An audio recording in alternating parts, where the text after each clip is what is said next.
Good morning, class. Today we are going to watch a recorded video lesson in line with asynchronous classes. So, although this is not something that is advisable for you to have your lessons, you can also use it to your advantage. Kasi since recorded video siya, you can replay it again and again if you seem to forget some of the concepts of the lesson. Okay, so before I start with the lesson itself, let me just give you some instructions. So every time that I will be asking questions, I will pause for a few seconds, and you can use that opportunity to give your answer while you are watching this video para ma-check nyo rin if your analysis of the question is correct. And if you need more time, you can also use that opportunity to pause the video on your end so you can have more time to answer the question. Okay, so without further ado, our lesson for today is about application of Hinge theorem and its converse. So we already have discussed a few inequality theorems, and one of which is the Hinge theorem. But today we are going to focus on how it can be observed on some real life situations and also applied to it. So for starters, let us have a review on the meaning of the Hinge theorem. Okay, the Hinge theorem states that if two triangles have two sets of congruent sides, the one with the larger included angle has the blank third side. So what do you think is the missing word?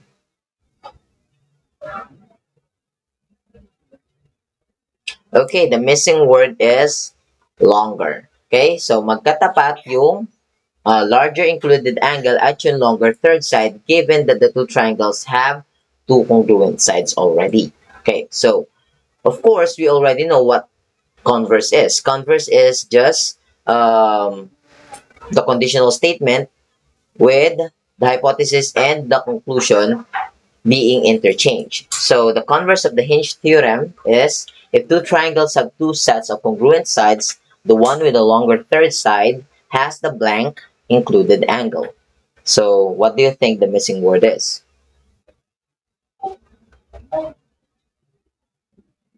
Of course, the missing word is larger. Okay, so magkatapat yung mas malaking included angle at yung longer third side and vice versa. Okay, syempre, kung magkatapat sila, looking from the larger included angle, syempre, kapag tumingin ka from the other end, which is the longer third side, katapat niya pa rin yung larger included angle. So, nothing changed. Okay, so that they are just converse of one another. Okay, so next, let us check if you can still recognize which of the situations will require the Hinge theorem. Okay? So, alin kaya dito ang gagamitan mo ng Hinge theorem? Is it letter A, comparing the measures of line segment AB and line segment BC? Letter B, determining if these segments, lengths, can make up a triangle. And, or letter C, which is comparing HI and KL.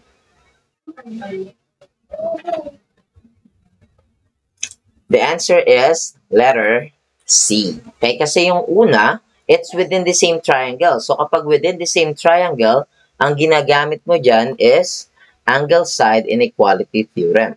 Okay, so angle side inequality theorem ang ginagamit mo dyan. Now, yung letter B naman, this is checking if you can form a triangle with these units of lengths for the sides. Okay, so if that's the case, what you need to use here is the triangle inequality theorem. Okay, and for letter C, since you have two triangles with two congruent sides, but you are comparing which one has the longer third side based on the opposite angle, then this is the one that requires the usage of the Hinge theorem. Okay, so I hope we are very clear on the differences of the inequality theorems that we have discussed so far. Also, the other ones that we have already discussed. Okay, so let's see if we can further apply it in other situations. When we open a door to a certain angle, kaya nga siya tinawag na hinge theorem because a door uses a hinge, the opposite side is related to the size of the angle to which we open the hinge. Okay, so if that's the case, the more that we open the door to an angle, the longer the third side will be. So let's see the situation. If you will bring in a wide couch that requires the door to open at an angle of at least 35 degrees, which door is opened nearer to what you need? So alin kaya dito yung mas naka-open to the size that you need so you can open the door and put inside the thing that you need to put in. Okay, so ito yung measures na tinitingnan natin. So, door A has 62 degrees and 90 degrees on two angles and 45 degrees and 90 degrees naman yung sa door B. So, dun sa part ng hinge, ano kaya yung mga measures nila? And if you can answer that question, you can answer which one can put in something that requires an angle of 35 degrees or more. So ano kaya yung mas compatible for the situation? Okay, the answer is door B. Okay, kasi kapag using the triangle angle sum theorem, 90 plus 62 is 152. So the third angle for door A is just 28 degrees. On the other hand, for door B, we have 90 degrees and 45 degrees. So the third angle is 45 degrees. Okay, so syempre kapag may kailangan kang ipasok sa loob ng iyong bahay, which is for this instance, the wide couch, okay yung sobra. Makakapasok ka pa rin naman kung sobra, di ba? Pero kung kulang, syempre, that is not the suitable choice for the situation. So, we have to open it to certain angle that can fit in a wide couch that requires the door to open at 35 degrees or more. Okay, so you might be thinking, Sir, ba't hindi na lang buksan to the full extent? And that's a valid question, pero that's not always an option. Okay, so for example, kapag naglilipat ka ng bahay, marami ka ng gamit sa loob and sometimes you don't have the time to put them in their respective places immediately. So you have to put them sometimes just behind the door or elsewhere. And if that's the case, you cannot open the door to the full extent. So if the situation requires it, you can just open it to a certain angle. And that's just one example on which we cannot open the door to the full extent. So, syempre, may valid reason naman bakit pa natin tinatanong yung mga bagay nito. Okay, so, now, let's have another situation. Based on the width of the door and the door post, every 30-degree angle opening adds 24 inches to the width of the open space. If you are to bring in a refrigerator that is 25 inches wide, which door is opened enough? Okay, so watch the word enough. Okay, so ang sabi natin dito, ibig sabihin, hindi siya kulang, pero hindi rin naman siya too widely open. Okay, kasi again, there are situations in which we cannot do that. Okay, so, ano sa tingin niyo yung sakto lang? O kaya, sumobra man siya, hindi naman sobra-sobra. Okay, so, alin kaya dyan yung most suitable for the situation?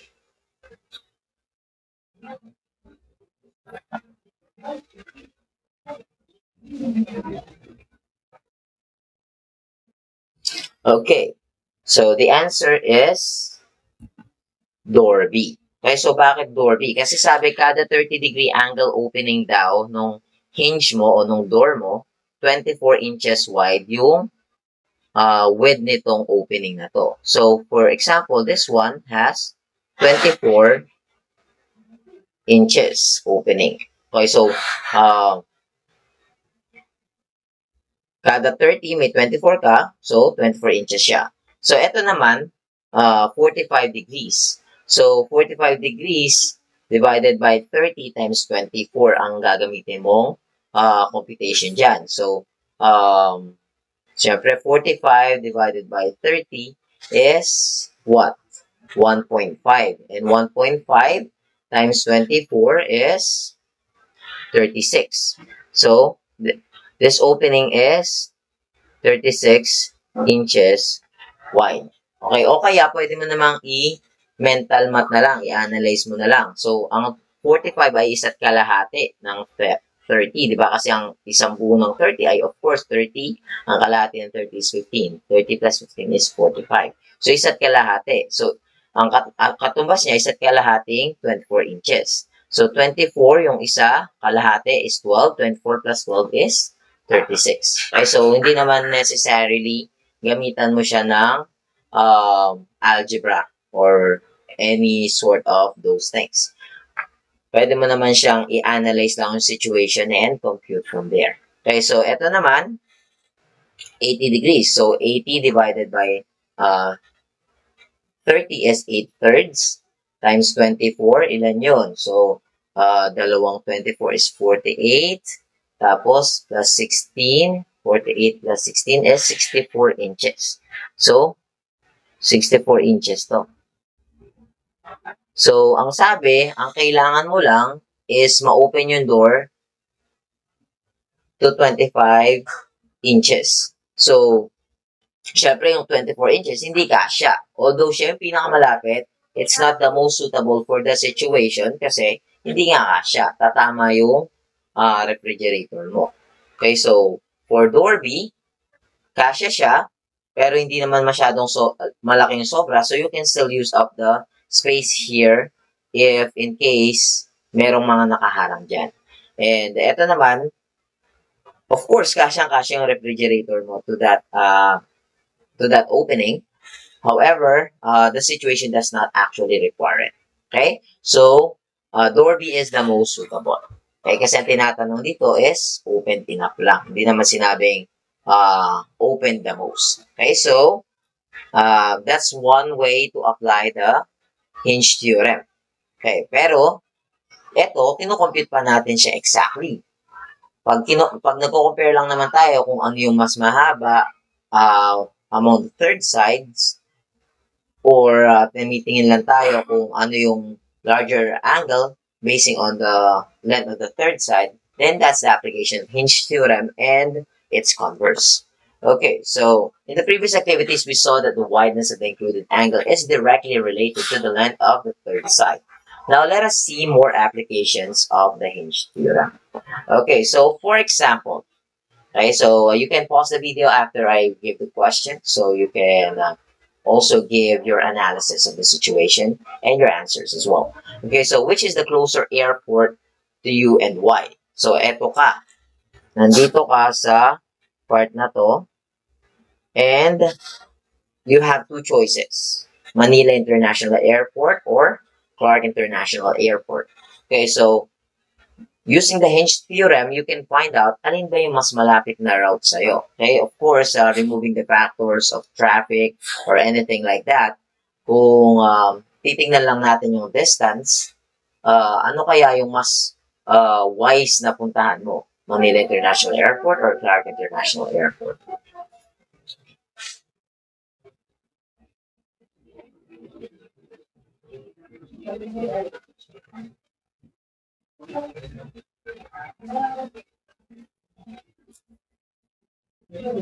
Okay, the answer is Clark International Airport. So, paano natin nalaman yan? Kasi, using the hinge theorem, itong dalawang sides ng triangle, 120 miles, tsaka 115 miles respectively, ay parehas. So, what will determine which has the longer third side ay kung ano yung may mas malaking angle. So,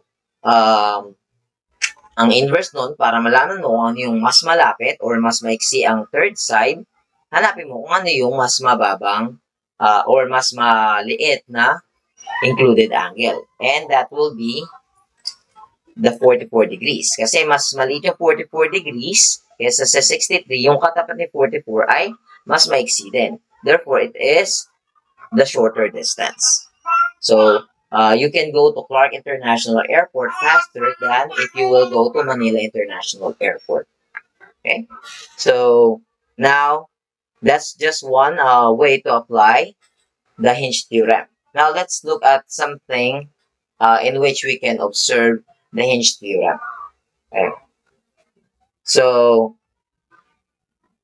tingnan natin. Dito, malalaman mo kaagad kung ano yung may mas malaking third side. Okay? Or at mas malaking included angle.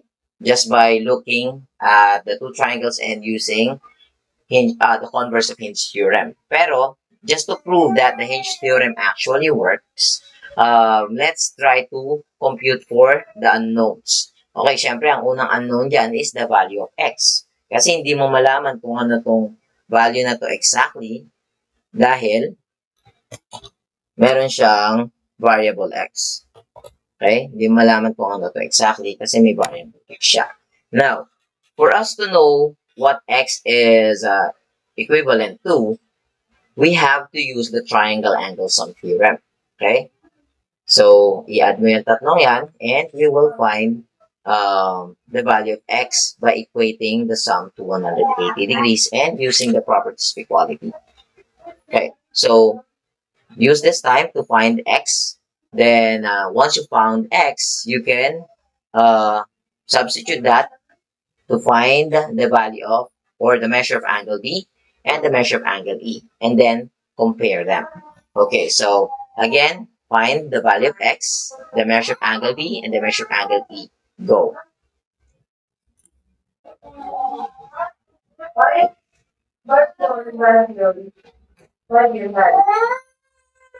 Okay, so this will require more time than usual, so you can pause the video on your end as well. Kasi I cannot pause for a long time. Okay, so I will be resuming talking and explaining after a few seconds.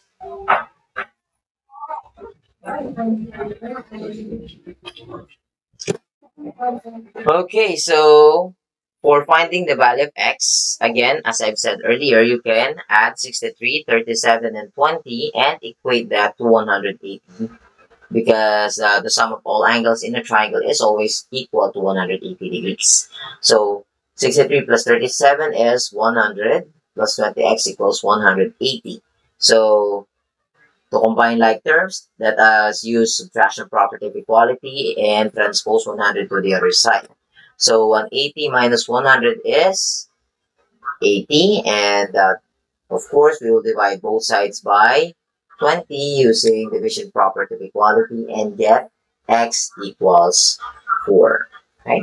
So the value of x is now known. So kapag alam mo na yun, you can just substitute that for angle B and angle E. So for angle B, 20x ang measure niya. So 20 times the value of x, which is 4. 20 times 4 is 80 degrees. And for angle E, we have 10x plus 24. So 10 times 4 plus 24 equals 40 plus 24, which is equal to 64 degrees. Okay, so now that we know their values, we can simply compare the measure of angle B and the measure of angle E. Okay? So, ano kaya ang mas malaki or anong relation ni angle B kay angle E? Okay? Of course, that's very evident with their measures. Measure of angle B is greater than measure of angle E. Pero, with the use of hinge theorem, kung in the first place, ginamitan na natin ito ng ng converse of hinge theorem, pansinin nyo that the two sides are already congruent. 5 tsaka 6. Ito ay 5 tsaka 6. So, kahit may variable pa tong 20x at 10x plus 24, alam mo na kagad kung alin sa kanilang dalawa, angle B or angle E, ang mas malaki based on their opposite sides. So, yung opposite side niya is 8 units long. Ang opposite side nito ay 6 units long. Okay, so, since mas malaki yung opposite side ni 20x, which is the measure of angle B, then measure of angle B is greater than measure of angle B. Okay, so, you can compute, but if enough information were given, you can just use the converse of Hinge theorem and answer this very easily. Okay, so now here's another situation. If the measure of the included angle between the pole and the swing is thrice the measure in inches of the swing's distance from the position at rest, how far does it swing when the included angle is at 60 degrees? Ang tinatanong dyan, sabi, yun daw, size ng angle, ito yun, yung size ng angle, ay 3 beses ng distansya nitong pole sa swing from the point of rest. Okay, so, if that's the case, kapag daw 60 to, ano daw to?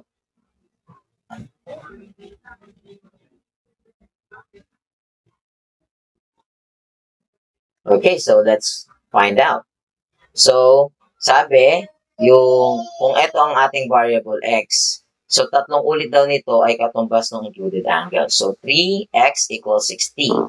So, x equals 60 divided by 3, which is equal to 20 inches. Okay, so if you got that correctly, very good. So, now, let's have the second value. So, how about if the included angle is at 36 degrees? So, gaano raw ito kahaba or gaano kahaba yung aabutin nung nagsiswing na bata kung ito raw ay 36 degrees?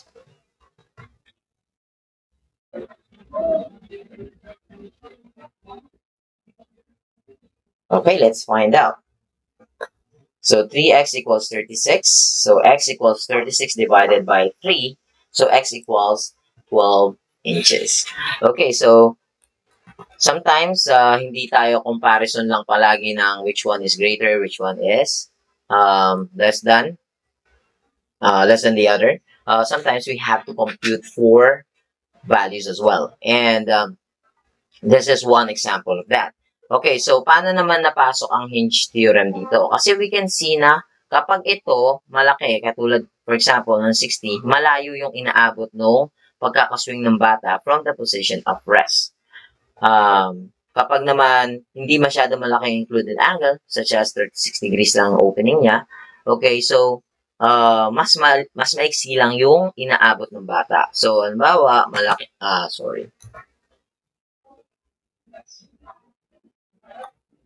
halimbawa, nandito lang yung angle. So, yung bata hanggang dito lang siya. Halimbawa na nandito yung angle, umabot siya sa dulo. Okay, so, even if you are the designer of this swing, pwede mong magamit to kasi pwede mong lagyan siya ng stopper for safety at a certain angle para hindi masyadong malayo yung abutin no pagkakaswing bata and therefore avoid accidents. Or kung wala namang stopper, kung ikaw yung nagtutulak or ikaw yung nagsuswing at sarili mo lang yung ginagalaw mo, you can still balance between fun and safety. Okay? So, if you understand that the more you open this angle to a larger angle, the farther you will get. Hindi mo siya papaabutin ng sobrang laking angle to the point na babaligtad ka na dun sa swing.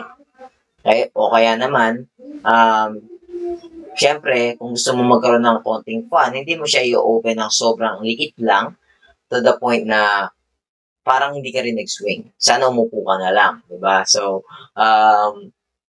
you can still balance between fun and safety if you understand these things. Okay, so, now, this is gonna be your assignment. Okay, so I will not be giving the answers to this. Second question, if the perimeter of triangle ROI equals 21 kilometers, what is the value of x?